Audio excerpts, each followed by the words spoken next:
उस रात समुद्र की लहरों में एक अनजाना कंपन था। पूर्णिमा का चांद आकाश में स्थिर खड़ा था, जैसे उसे पहले से एहसास हो कि कुछ खास होने वाला है। ओडिशा के एक छोटे से तटीय गांव में 17 वर्ष का माधव अपने पिता के साथ नाव किनारे खींच रहा था। उसके नंगे पांव ठंडे पानी में ढंस रहे थे, पर उसके मन में केवल एक ही चिंता थी, उसकी बीमार मां जो कई दिनों से खाट पर पड़ी थी और जिनकी सांसें हर दिन भारी होती जा रही थी। उसी क्षण एक तेज लहर आई और माधव के पैरों से कुछ टकराया। उसने झुककर देखा तो रेत के बीच एक अद्भुत शंख चमक रहा था। वह साधारण शंख नहीं था, उसकी सतह पर हल्की स्वर्णिम रेखाएं थीं, मानो समुद्र ने स्वयं उसे गढ़ा हो। माधव ने कांपते हाथों से उसे उठाया और कान से लगाया। भीतर से मधुर गहरी आवाज गूंजी, हे बालक, मैं वरदानी शंख हूँ। तुम मुझसे कोई भी वर मांग सकते हो, पर याद रहे हर इच्छा के बदले तुम्हें निस्वार्थ भाव से किसी एक प्राणी की सहायता करनी होगी। माधव का हृदय तेजी से धड़कने लगा। उसे दादी की सुनाई कथाएं याद आईं, जिनमें समुद्र और देवताओं के चमत्कारों का वर्णन होता था। उसने बिना देर किए कहा, यदि तुम सच में दिव्य हो तो मेरी माँ को स्वस्थ कर दो। शंख से उजली किरण निकली, लहरें पल भर को शांत हो गईं और हवा में शंख ध्वनि जैसी गूंज फैल गई। अगली सुबह वैद्य आश्चर्यचकित था।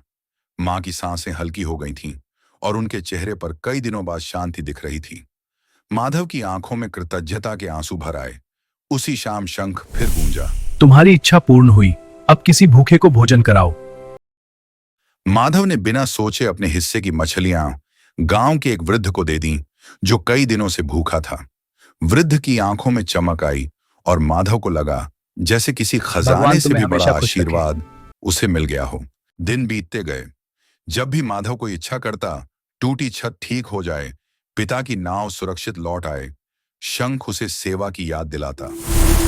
तुम्हारी इच्छा पूर्ण हुई, अब तुम किसी की सहायता करो।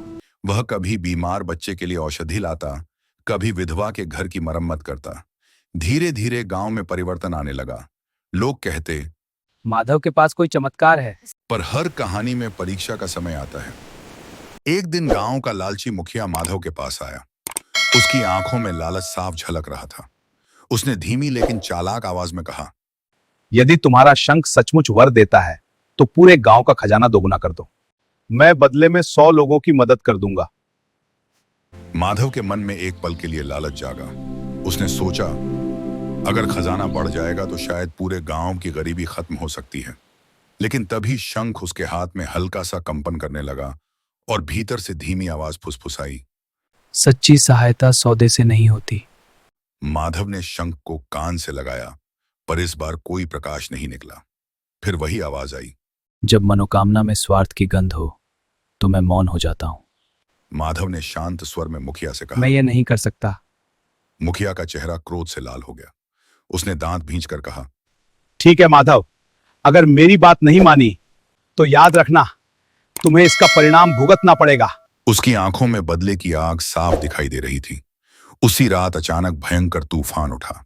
आकाश में बिजली गरजी, समुद्र उफन पड़ा और कई नावें क्षतिग्रस्त हो गईं। सुबह गांव में खलबली मच गई। गांव में हाहाकार मचा हुआ था। लोग अपने नुकसान को देखकर घबरा गए। तभी लालची मुखिया ने मौका देखकर पूरे गांव में यह बात फैला दी, यह सब इसी लड़के की वजह से हुआ है। इसके जादुई शंख ने समुद्र को भड़का दिया है। लोगों के मन में पहले से ही शंका थी, इसलिए कई लोग उसकी बात मानने लगे। कुछ लोग माधव की ओर शक भरी निगाहों से देखने लगे। माधव स्तब्ध रह गया। उसने कांपते हाथों से शंख को कान से लगाया, लेकिन इस बार भीतर से कोई आवाज नहीं आई। उसी रात उसकी मां की तबीयत भी फिर बिगड़ गई। माधव का मन डर और निराशा से भर गया। रोते रोते वह समुद्र किनारे पहुंच गया। लहरें अब भी बेचैन थीं। उसने शंख को दोनों हाथों में पकड़कर आकाश की ओर देखते हुए कहा, यदि तू सच में दिव्य है तो मेरी माँ को नहीं, इस गांव को बचा ले। मुझसे सब कुछ ले ले, पर इन्हें दोष मत दे। उसकी आवाज में पहली बार अपने लिए नहीं बल्कि दूसरों के लिए सच्ची प्रार्थना थी। तभी समुद्र की लहरें धीरे धीरे शांत होने लगीं। बादलों की गर्जना थम गई और लहरों के बीच एक हल्की दिव्य आभा चमकी। उसी आभा में शंख चमक उठा। एक गूंजती हुई आवाज आई, हे बालक, असली शक्ति तेरे कर्म में है।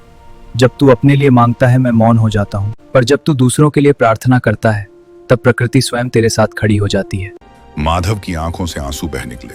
उसे समझ आ गया कि शंख की शक्ति उसके निस्वार्थ हृदय से जुड़ी थी। अगली सुबह गांव वालों ने एक अजीब दृश्य देखा। टूटी नावें किनारे सुरक्षित पड़ी थीं, जैसे रात में किसी ने उन्हें बचा लिया हो। माधव की मां भी पूरी तरह स्वस्थ हो गई थी। गांव वालों को अपनी गलती का एहसास हुआ। कई लोग शर्म से सिर झुकाए खड़े थे, यहां तक कि मुखिया भी चुप हो गया। उस शाम माधव समुद्र किनारे गया और शंख को धीरे से लहरों में लौटा दिया। समुद्र ने उसे अपने भीतर समेट लिया, जैसे वह कभी था ही नहीं। जब गांव वालों ने तुमने पूछा, अपना जादू क्यों खो दिया? माधव मुस्कुराया और बोला, जादू खोया नहीं, अब समझ आया कि असली जादू शंख में नहीं, हमारे कर्मों में होता है। कहते हैं आज भी उस तट पर जब कोई निस्वार्थ भाव से किसी की मदद करता है तो दूर कहीं शंख ध्वनि सुनाई देती है, मानो स्वयं समुद्र उस कर्म को आशीर्वाद दे रहा हो। मोरल: निस्वार्थ सेवा ही असली चमत्कार है। दिव्य वस्तुएं केवल मार्ग दिखाती हैं, लेकिन असली शक्ति हमारे कर्मों और करुणा में छिपी होती है।